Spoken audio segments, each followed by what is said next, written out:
وبركاته. الحمد لله رب العالمين والصلاة والسلام على رسوله الكريم اما بعد.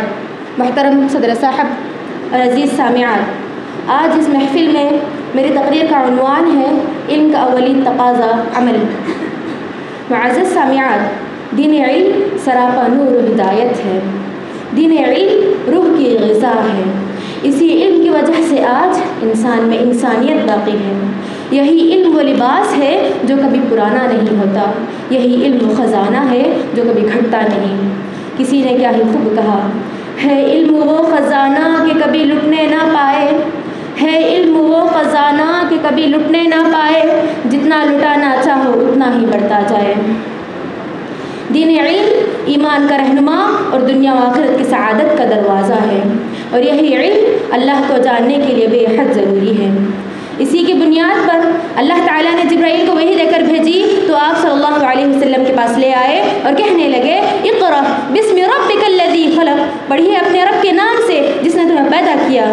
خلق الانسان من علق، جس نے پیدا کیا انسان کو لوتھڑے سے. اقرأ وربک الاکرم، پڑھیے تمہارا رب کریم ہے.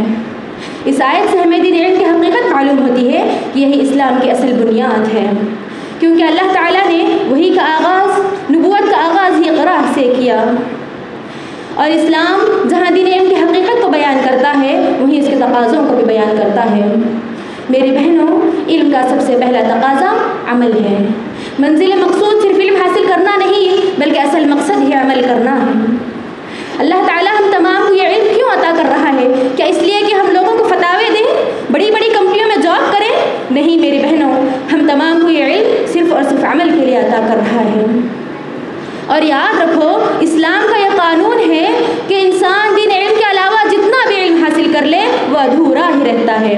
یہ انسان اس اندھے کے مانند رہتا ہے جو ہر چیز کو محسوس تو کر سکتا ہے مگر دیکھ نہیں سکتا. اسی پر اس آیت کو غور کیجیے. قل هل يستوي الذين يعلمون والذين لا يعلمون، اے نبی کہہ دیجئے کہ علم والے اور بغیر علم والے برابر ہو سکتے ہیں؟ نہیں میری بہنوں، دونوں کے کردار میں بڑا فرق ہوگا، دونوں کے طور طریقوں میں بڑا فرق ہوگا، دونوں کے رہن سہن میں بڑا فرق ہوگا. اسی لیے نبی کریم صلی اللہ علیہ وسلم نے علم حاصل کرنے کو بڑی ترجیح دی ہے.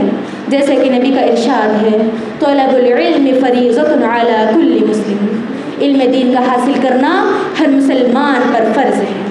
مگر افسوس ہے ان مسلمانوں پر جو نہ علم حاصل کرتے ہیں اور نہ ہی حاصل کردہ علم پر عمل کرتے ہیں. ان کا ایسا کرنا، ان کا یہ عمل نہ کرنا، یہ یہودیوں اور نصاروں کا شیوا ہے. اللہ تعالیٰ نے ایسے لوگوں کے بارے میں قرآن مجید میں سورۃ الجمعہ آیت نمبر 5 میں فرمایا، یہ اس گدھے کے مانند ہے جو اپنے اوپر کتابوں کو لادتا تو ہے مگر اس کا علم اسے نہیں ہوتا. یہی مثال آج ہمارے مسلمانوں کی ہے، اور بالخصوص صاحب علم کی، جو قرآن پڑھتے ہیں، اسے یاد کرتے ہیں، اس کے معنی سمجھتے ہیں مگر اس پر عمل نہیں کرتے.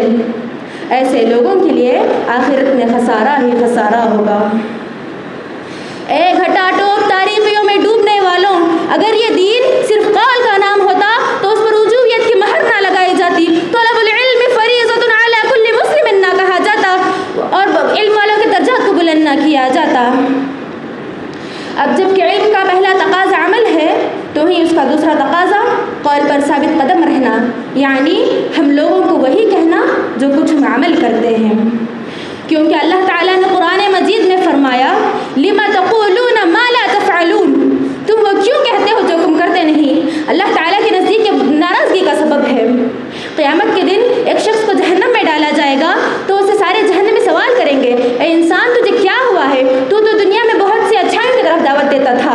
تو وہ کہے گا میں جو کچھ کہتا تھا اس پر عمل نہیں کرتا. لہٰذا میرے بہنوں، ہمیں چاہیے کہ ہم اسی علم سفر میں عمل کو کس کر باندھیں اور جو کچھ نہیں جانتے صاحب علم سے پوچھیں. رب العالمین سے دعا ہے کہ وہ ہم تمام کو علم کے ساتھ ساتھ عمل کی توفیق دے. آمین. والسلام علیکم ورحمۃ اللہ وبرکاتہ.